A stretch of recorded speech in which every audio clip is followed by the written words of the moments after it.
Welcome to Living the Prayer of St. Francis. In the Gospel, there's a story of Jesus healing a deaf man.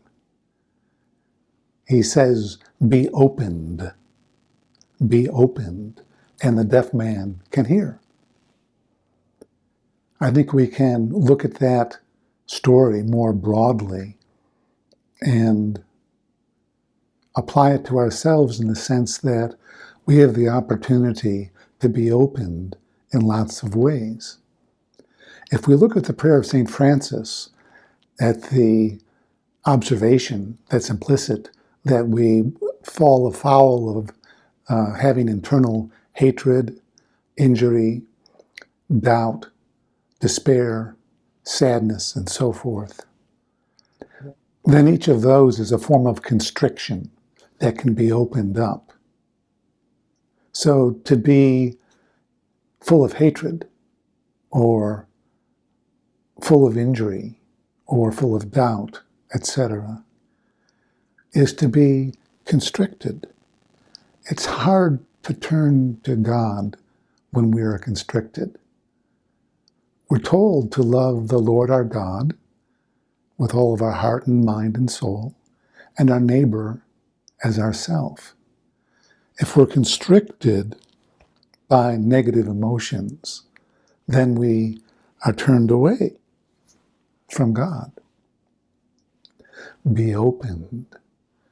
So each of these lines in the first stanza of the prayer of St. Francis describes a closed, shut off state of being from which we can be opened. So if we notice hatred in ourselves, we can be opened and feel love.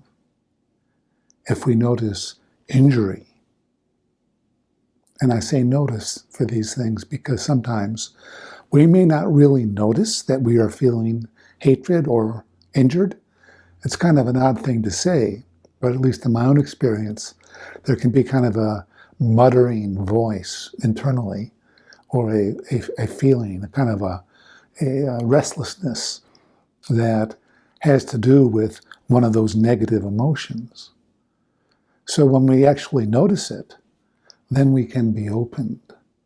We can let go of it, which sometimes can be aided by simply feeling the feeling and then opening a hand or both hands. And then once we have opened, we can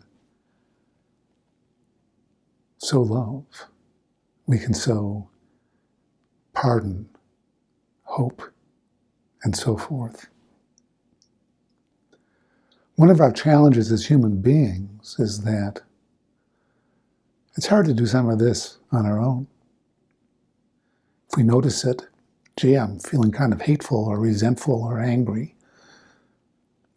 Lord, I don't want to feel this way. Please help me to let go of it. Please help me to be opened. Once we are opened, once we have a little sense of release from that emotion, then we can apply the antidote. So where there's hatred, let me sow love. To sow love could be to pray for somebody who has been hurtful to us. We might have some tangible, actual action that we take in that regard. So the process is to notice the negative emotion, to release it. Physically, it can be helpful to pray for help in doing that. If you do centering prayer, then your sacred word can also be helpful in shifting back into a more comfortable, open state of being. And then once we're there, sow love. Pray for those who hurt us. Thank you.